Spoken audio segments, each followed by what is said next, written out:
Hello everyone, চলে আসছি আবার নতুন নতুন সব ভিডিও নিয়ে। আর আজকে প্রথমে যে ভিডিওর প্রথমে যে শাড়িটা দেখাবো, খুবই সুন্দর একটা শাড়ি, সিল্কের মধ্যে কিন্তু পুরোটা শাড়ির ভিতরে কিন্তু এরকম কাজ করা থাকবে, সুতার কাজ করা, এমব্রয়ডারি কাজ করা, খুবই সুন্দর এবং টার্সেল করা থাকবে। খুব সুন্দর একটা, খুব দামি একটা শাড়ি। বাট এগুলো সবই কিন্তু স্টক লটের শাড়ি, ইন্ডিয়ান স্টক লটের শাড়ি। আর এর ভিতরে কিন্তু সবগুলোতে এই যে এখানে হাজার বুটি কাজ করা আছে, পুরোটা শাড়িতেই হাজার বুটি কাজ করা আছে। ইন্ডিয়ান স্টক লটের শাড়ি, টুকিটাকি প্রবলেম থাকে। আর এই টুকিটাকি প্রবলেম গুলো যারা মানতে পারবেন তারাই শুধুমাত্র অর্ডারটা ডান করবেন। ব্ল্যাক এর মধ্যে মেরুন কালারের একটা কম্বিনেশনে খুব সুন্দর করে কাজ করা এবং টার্সেল করা আছে শাড়িটার মধ্যে। আর এই শাড়িটা কিন্তু স্টক লটের। আর যেটা বলছিলাম যে স্টক লটের শাড়িগুলোতে কি কি প্রবলেম থাকে সেটা আমি বলে দেবো। কোনো কোনো শাড়িতে একটু স্পট থাকতে পারে, কোনো শাড়িতে একটু ছেঁড়া থাকতে পারে, কোনো শাড়িতে প্রিন্টের ডিফেক্ট থাকে, কোনো শাড়িতে 12 হাত পুরা থাকে না, কোনো শাড়িতে ব্লাউজ পিস থাকে না, কোনো শাড়ি হচ্ছে কি আপনার থাকে সুতার টান বদলের সমস্যা থাকতে পারে। আবার কোনো শাড়ি একদম ফ্রেশ থাকে, কোনো শাড়ি ইউজ থাকে। তো সবকিছু মিলিয়ে কিন্তু আমাদের স্টক লটের শাড়ি। সো যা জেনে বুঝে তারপর অর্ডারটা ডান করবেন। হ্যাঁ, তো এই শাড়িটা হচ্ছে খুবই সুন্দর একটা সিল্কের মধ্যে শাড়িটা, এবং পুরোটাতে কাজ করা। এগুলো জানেন আপনারা, এগুলো মিনিমাম 2500 থেকে 2800 টাকা দাম, বা এর বেশিও হতে পারে অনেক জায়গায়। তো এটা হচ্ছে গিয়ে 12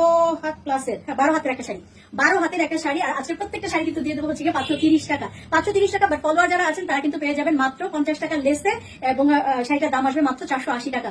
তো পেয়ে যাবেন 480 টাকার মধ্যে। যার যেটা ভালো লাগবে নিয়ে ফেলবেন দ্রুত করে। হ্যাঁ, এরপরে যে শাড়িটা দেখাবো, খুবই সুন্দর একটা শাড়ি, একদম হচ্ছে কি এটা শাড়ি, দুবাই সিল্কের একটা শাড়ি, দুবাই সিল্কের একটা শাড়ি। এবং এটা হচ্ছে কি আপনার ব্লাউজের পিস, দুবাই সিল্কের একটা শাড়ি, ব্লাউজের পিস পেয়ে যাবেন। এবং ভিতরের যে অংশটা অসম্ভব সুন্দর, একদম অ্যাশি টাইপের একটা ডিজাইন করা আছে সাদার মধ্যে, এবং হচ্ছে কি হালকা অরেঞ্জের একটা ডিজাইন